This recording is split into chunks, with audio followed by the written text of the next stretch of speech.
It's not that Akechi hides the truth, it's that he buries it in venom and sarcasm, daring anyone to dig deeper.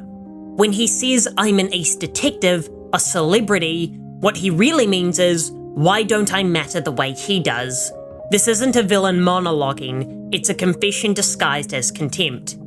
Akechi lived a life behind a mask just as every phantom thief once did.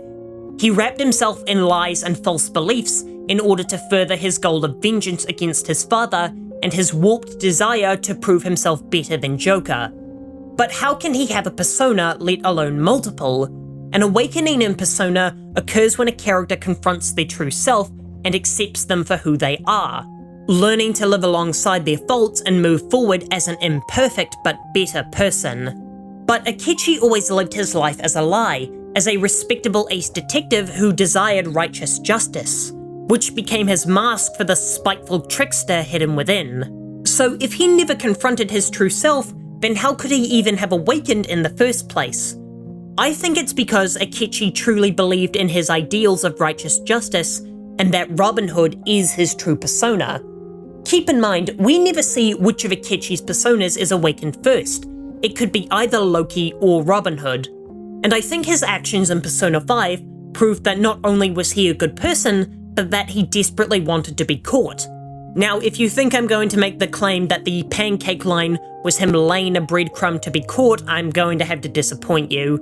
I don't believe Akechi knew the Phantom Thief's identity at this point, but I also think he figured it out well before Okumura's palace when he took the pictures.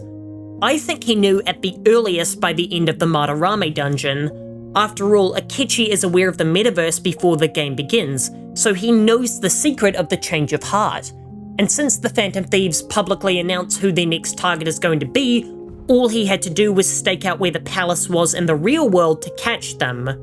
But even then, he doesn't turn them over to Shido, and even when he eventually does turn them over, it's well after he's established that he knows their identity. So why doesn't he do so immediately? If his plan is to kill his father and Joker, why does he help them at all? He could have just had them arrested straight away. But instead, he helps them for an entire dungeon, putting himself at risk for seemingly no gain.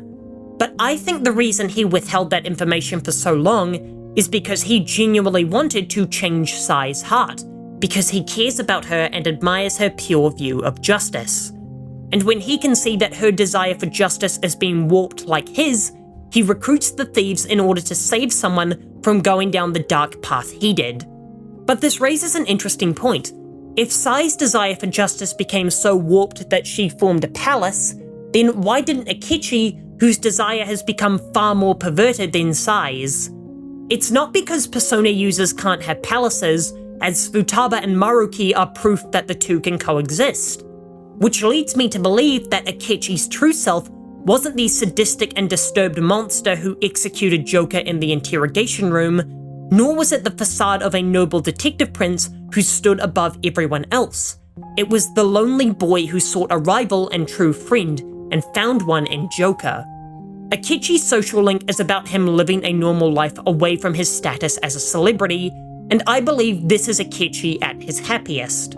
Unburdened by his fame or his lust for vengeance, just getting to experience the day-to-day of being normal, something he has never known given his tragic past. The culmination of his social link involves him battling Joker in Mementos, and I think this is the darker parts of Akechi's mind telling him he doesn't deserve to be normal.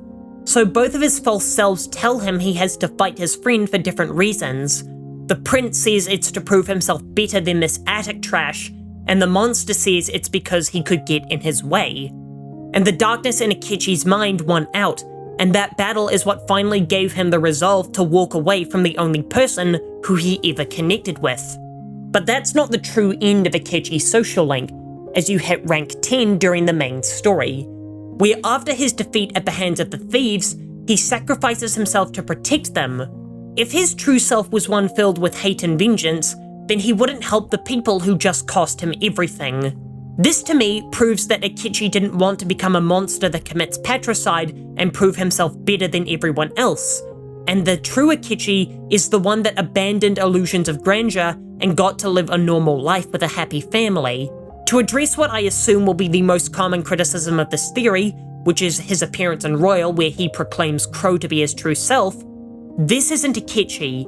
It's the version of Akechi that lives in Joker's head, brought to life by Maruki's wish. The real Akechi died in Shido's palace. The Royal version of the character is how Joker perceived Akechi's true self, the bitter rival in Mementos who carried a deep darkness within him, but someone who ultimately did the right thing. I do think this perception is wrong, but understandable given what Akechi said to Joker after their duel. But to me, these are the false selves casting a shadow over him.